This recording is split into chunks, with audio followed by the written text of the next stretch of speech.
Haleluya, haleluya. Yesu ashimwe cyane inshuti zanjye kandi bavandimwe bacu beza dukunda twishimira. Turacyari kuri ya cyano yacu ijwi ry'icyizere, tubazaniye ijambo ryo kubakomeza, tubazaniye ijambo ry'ubwenge, tubazanira ijambo ry'ihumure. Mube hafi rero, hanyuma tubagezeho iri jambo. Uyu munsi turaza kuba twibanda mu gitabo cya Yesaya igice cya 61. Umutwe w'amagambo uravuga ngo umwaka Uwiteka azagiramo imbabazi. Umurongo wa mbere uravuze ngo umwuka w'umwami Imana ari kuri jye, kuko Uwiteka yansize amavuta ngo mbwirize abagwaneza ubutumwa bwiza, yantumye kuvura abafite imvune mu mitima, no kumenyesha imbohe ko zibohoro, no gukingurira abarira bose, abari mu nzu y'imbohe bose. Kandi yantumye no kumenyesha abantu umwaka w'imbabazi z'Uwiteka, n'umunsi Imana yacu izahoreramo inzigo, no guhoza abarira bose. Yantumye no gushyiriraho itegeko ab'i Siyoni barira, ryo kubaha ikamba mu cyimbo cy'ivu, n'amavuta yo kunezerwa mu cyimbo cy'ubwirabure.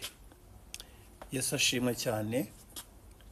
Uyu munsi Bibiliya itweretse ko mu buzima tubayemo harimo abantu b'abagwaneza, harimo abandi babayeho mu buzima bwo kugira bafite imitima ivunitse, hari abandi babayeho mu marira, hari abandi babayeho ari imbohe bafungiranye ahantu, hari abandi babuze umunezero, bambaye ikamba ry'ivu n'ubwirabure, nta munezero bagira, bahora birabuye, bahora bababaye. Kandi ubwo n'ubuzima tubamo buri munsi. Bibiliya yise abagwaneza, iyo usomye mu zindi version cyangwa mu bindi bitabo bya Bibiliya baba bavuga abakene.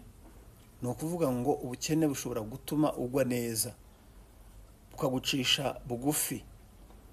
Abandi babayeho mu buzima basa naho bari muri gereza bafunze. Abandi babayeho batishima, batanezerwa kubera situation abantu baba barimo. Ni abantu b'ingeri zitandukanye. Abandi rero babayeho mu buzima bw'ubwirabure, nta munezero, nta byishimo. Ariko inshuti yanjye, imbabazi z'Imana nizikugeraho, ubu mateka yawe arahinduka. Ubuntu bw'Imana nibukugenderera, amateka arahinduka. Ijambo ry'Imana yatubwiye ngo yantumye kumenyesha abantu umwaka w'Imana igiriyemo imbabazi. Niki wabwira umukene utamubwiye ko Imana imubohoye, imukuye muri ubwo bukene? Niki wabwira imbohe utayimenyesheje ko ibohowe, ivuye aho yari iboheye? Niki cyanezeza uwariraga atari uko abonye ikimuhoza? Niki wabwira umurwayi utamubwiye ko umuti wo kumuvura iyo ndwara afite wabonetse? Niki? Ibyo rero nibyo Imana itubwira yuko ituzaniye imbabazi, igiriye imbabazi abo bose.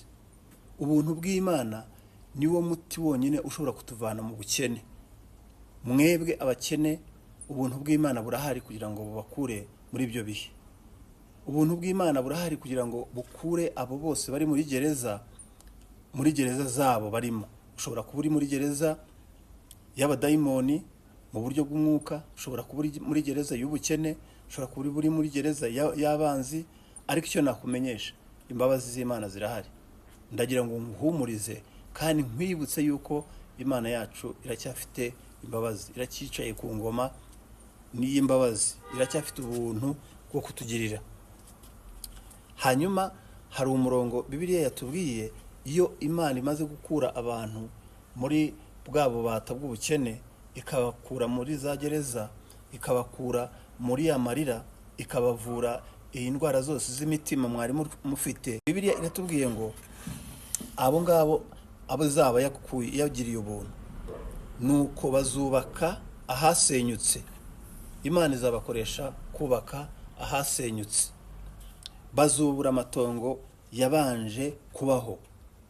Imana izabubakisha amatongo ahari harabaye amatongo.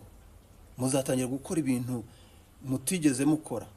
Muzaba ingabo zidasanzwe, muzaba abagabo n'abagore badasanzwe, kuko muzongera kubura amatongo yari yarasenyutse.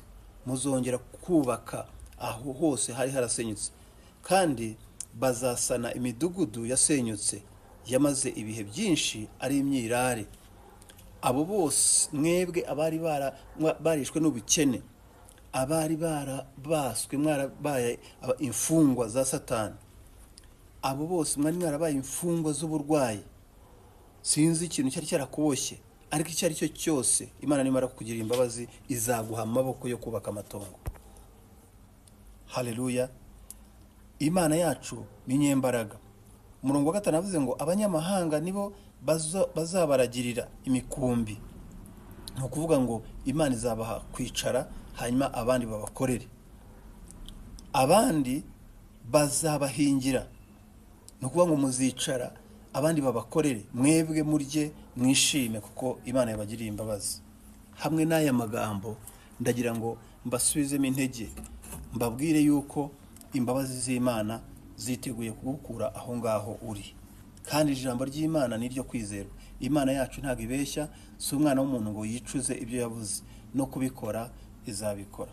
Hamwe n'aya magambo muhumurike, mwebwe abari mu nzu z'imbohe, mwebwe abarira, mwebwe abari bategereje ko Imana ibarengera ikabakura mu nzu muri gereza.